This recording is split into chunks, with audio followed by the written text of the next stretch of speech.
For my presentation, I will be discussing the life of Henry Ford. Henry Ford was born on July 30th, 1863. He was the only surviving son of William and Mary Ford. His family were the owners of a lucrative farm that was located just outside of Dearborn, Michigan. Ford showed his intellectual capabilities at an early age, possessing the ability to dismantle and reassemble his father's pocket watch by the age of 15. He quickly earned a reputation as being the local watch repairman among his friends and neighbors because of this ability. At just 16 years old, Ford left the family farm in an effort to pursue a career in mechanics. He soon found work as an apprentice machinist for Detroit Dry Dock Company, located in Detroit. In 1882, Ford returned to the family farm after just 3 years of working in Detroit. It was during this time that Ford gained developed knowledge of running the Westinghouse portable steam engine and was later hired by Westinghouse to service their engines. During Ford's time back on the family farm, he also maintained a study of bookkeeping at Goldsmith, Bryant, and Stratton Business College. Pictured below is the college itself, and above is the Westinghouse steam engine. In early 1888, Ford married Clara Jane Bryant, and together the two had one child, their only son, Edsel. Ford was able to support his family through his experience with farming, but also by running his own individual sawmill. Ford went to work for Thomas Edison at the Edison Illuminating Company in 1891. He was eventually promoted to chief engineer in 1893, which enabled him to begin experimenting on his own personal projects such as the gasoline engine. These experiments eventually enabled him to create his first self-propelled vehicle that he coined the Ford quadricycle in 1896. Edison approved of Ford's design and encouraged him to produce a second vehicle, which he completed in 1898. Pictured right is the quadricycle. Shortly after Edison's approval of the quadricycle, Ford left the company to establish the Detroit Automobile Company in 1899. However, the vehicles that Ford produced were of a significantly lower quality, and as a result, the company was unsuccessful. In 1902, Ford left the company, but it was later reformed as the Cadillac Motor Company. Ford would later go on to found the Ford Motor Company just 1 year later in 1903. Shortly after establishing the new company, Ford released to the public the first car, the Model A. The Model A was sold at a market price of $750, which, keep in mind, was a fairly expensive price for this time period. Like most automobiles of this era, it was prone to a number of problems such as overheating and slipping transmission. He was determined to create a more reliable and cost-efficient vehicle for everyone, and just 5 years later, Ford released to the public the Model T in October of 1908. The Model T became an instant success among Americans.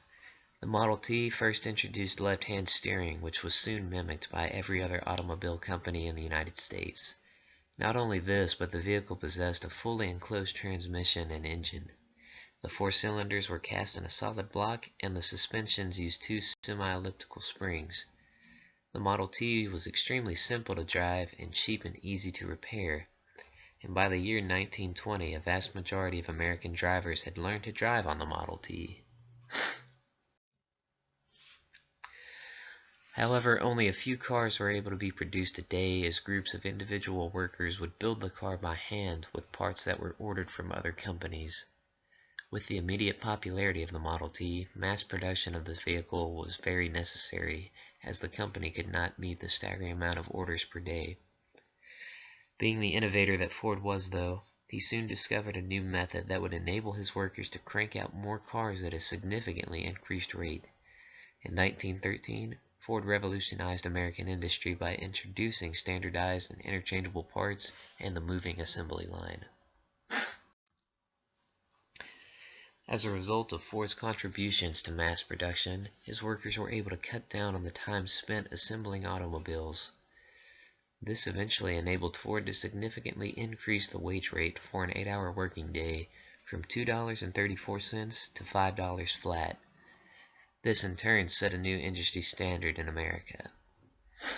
Demand for the Model T was exponentially high, and by 1918, just 10 years after the automobile's release, half of all the cars in the United States were indeed the Tin Lizzie, as it had been coined.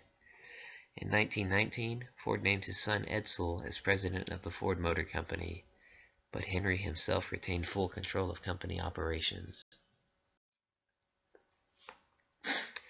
In 1920, Ford fought a long court battle with his stockholders, which were led by the Dodge brothers. This eventually resulted in Ford buying out all minority stockholders, and in 1947, Ford moved his operations to a massive complex located just outside of Dearborn on the banks of the River Rogue. In this same year, Ford would cease production of the Model T to introduce the revamped Model A. The A possessed improved horsepower and brakes, and in total, Ford had sold some 15 million Model Ts, and his company had become the largest automotive manufacturer in the world. The Model A turned out to be a flop when compared to competitors like Chevrolet and Plymouth. As a direct result, the vehicle was discontinued just 5 years after being released. By 1936, the company had dropped to number 3 in sales, despite introducing the first V8 engine in 1932. Ford soon waged a long battle against unionization of labor, refusing to come to terms with the United Automobile Workers even after his competitors did so. The Ford Motor Company reluctantly signed its first contract with the UAW in 1941, but this was not before Ford himself threatened to terminate the company altogether. Ford was often criticized for his radical political views.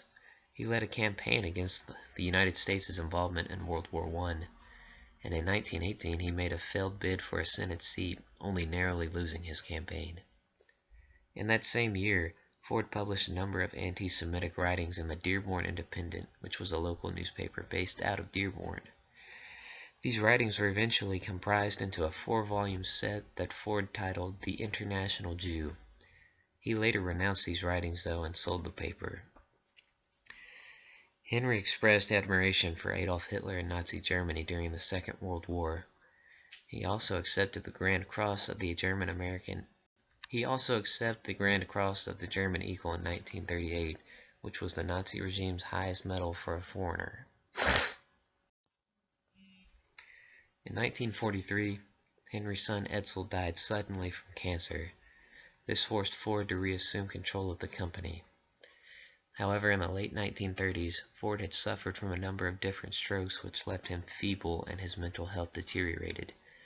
The company was taken over by a handful of senior executives who made decisions in place of Ford.